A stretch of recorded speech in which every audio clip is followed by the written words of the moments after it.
Pile సమస్యతో బాధపడుతున్నారా? ఇప్పుడు లేజర్ చికిత్సతో ట్రీట్మెంట్ రేంజ్ హాస్పిటల్స్ లో శాశ్వత పరిష్కారం. ఇప్పుడే సంప్రదించండి. ఆంధ్రప్రదేశ్ ప్రభుత్వం పెద్ద ఎత్తున రిలయన్స్ కంప్రెస్డ్ బయో గ్యాస్ ప్లాంట్ల ఏర్పాటుకి సన్నద్ధమవుతుంది.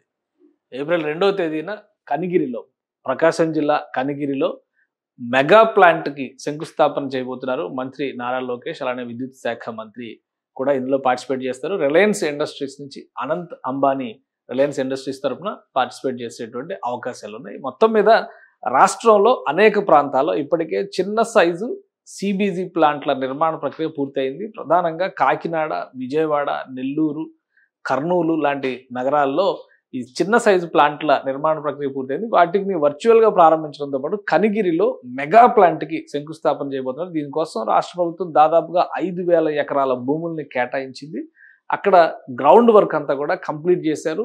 చదును చేయడం దగ్గర నుంచి కూడా ప్రారంభోత్సవానికి కావాల్సినటువంటి వేదిక నిర్మాణం వరకు అన్ని పనులు కూడా కంప్లీట్ అయినాయి. దీనికి సంబంధించి విద్యుత్ శాఖ మంత్రి Guttipati Ravikumar and team already అధికారులతో కలిసి ఆయన ఈ ప్రాంతాన్ని సందర్శించారు. అసలు ఈ బయోగ్యాస్ ప్లాంట్లు ఏంటి, దీనివల్ల కలిగేటువంటి ప్రయోజనాలు ఏంటి ఒకసారి విశ్లేషిద్దాం. గత కూటమి ప్రభుత్వం ఏర్పడిన వెంటనే చేసినటువంటి ఒక మెగా అగ్రిమెంట్ గా మనం చెప్పాలి. దేశవ్యాప్తంగా 2,000 బయో ప్లాంట్లు, సిబిజీ ప్లాంట్లు ఏర్పాటు చేయాలని రిలయన్స్ ఇండస్ట్రీస్ డిసైడ్ చేసింది. అందులో భాగంగానే ఆంధ్రప్రదేశ్లో ఏకంగా 65,000 కోట్ల రూపాయల పెట్టుబడులతో 500 ప్లాంట్లు ఏర్పాటు చేయాలనేటువంటిది రాష్ట్ర ప్రభుత్వంతో అగ్రిమెంట్ జరిగింది. రాష్ట్ర ప్రభుత్వం దీనికి సంబంధించినటువంటి భూముల్ని కేటాయిస్తుంది. ఆ భూములలో ప్లాంట్లు ఏర్పాటు చేయడం, స్థానిక ప్రజానీకాన్ని భాగస్వాములు చేయడం, ఇంక్లూడింగ్ ఫార్మర్స్, రైతులతో సహా ఇందులో భాగస్వామ్యం వహించేటువంటి అవకాశం ఉంటుంది. ఎందుకంటే బయోగ్యాస్కి సంబంధించి, కంప్రెస్డ్ బయోగ్యాస్కి సంబంధించి వ్యర్థాల నుంచి చేసేటువంటి ఉత్పాదకత, అది కూడా ఎక్కువ వ్యవసాయ వ్యర్థాల మీద ఆధారపడేటువంటి అవకాశం ఉంటుంది. కాబట్టి స్థానిక గ్రామీణ ఆర్థిక వ్యవస్థను ఇందులో భాగం చేయాలని చెప్పని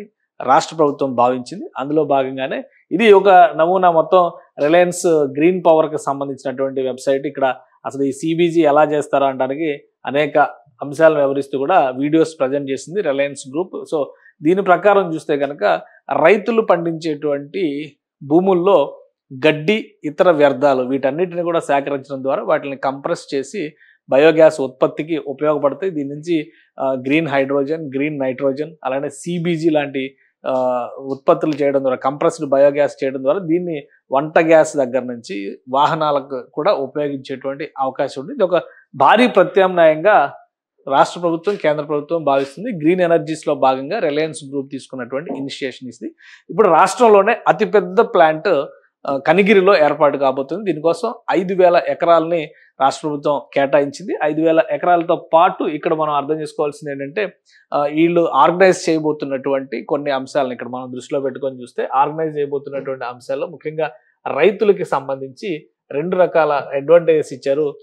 కౌలు రైతులకి ఒక రకమైనటువంటిది, అలానే సొంత భూమి ఉన్నటువంటి వాళ్ళకి ఆదాయం ఏ విధంగా పెంచుకోవాలనేటువంటిది దృష్టిలో పెట్టి యావరేజ్గా 31,000 రూపాయలు బెనిఫిట్ కలిగే విధంగా ఈ ప్రణాళికని, ఎకరానికి 31,000 రూపాయల వరకు బెనిఫిట్ కలిగే విధంగా ఈ ప్రణాళికని రూపొందించారు. దీని ప్రకారం ఇప్పుడు రాష్ట్ర ప్రభుత్వం ఒప్పందాలు చేసుకుంది. ప్రభుత్వ భూముల్ని వినియోగించుకునే పక్షంలో 15,000 రూపాయలు ప్రభుత్వానికి ఆదాయం వచ్చేటువంటి అవకాశం ఉంటుంది. ఇప్పుడు కనిగిరిలో ఏర్పాటు చేస్తున్నది 100 టన్నుల కెపాసిటీ కలిగినటువంటి ప్లాంట్. 100 టన్నుల కెపాసిటీ కలిగిన ప్లాంట్ అంటే కనీసం 2,000 మంది వరకు ఉద్యోగ అవకాశాలు కల్పించేటువంటి స్కోప్ ఉంటుందని రాష్ట్ర ప్రభుత్వం చెబుతుంది. ఇక దీంతో పాటు రాష్ట్రంలో ఇతర ప్రాంతాలను కూడా ఐడెంటిఫై చేశారు. ప్రతి చోట కూడా వ్యవసాయ వ్యర్థాలు, అలానే గృహ వ్యర్థాలు, ఈ రెండింటిని సద్వినియోగం చేయడం ద్వారా పెద్ద ఎత్తున విద్యుతోత్పత్తి పైన రాష్ట్ర ప్రభుత్వం ఫోకస్ పెట్టాలని చెప్పని నిర్ణయించింది. ఇవన్నీ కూడా గ్రీన్ ఎనర్జీ మిషన్లో భాగంగా తీసుకుంటున్నటువంటి నిర్ణయాలు. సో ఈ ఒప్పందం జరిగి 3 నెలలు గడుస్తుంది. చాలా చోట్ల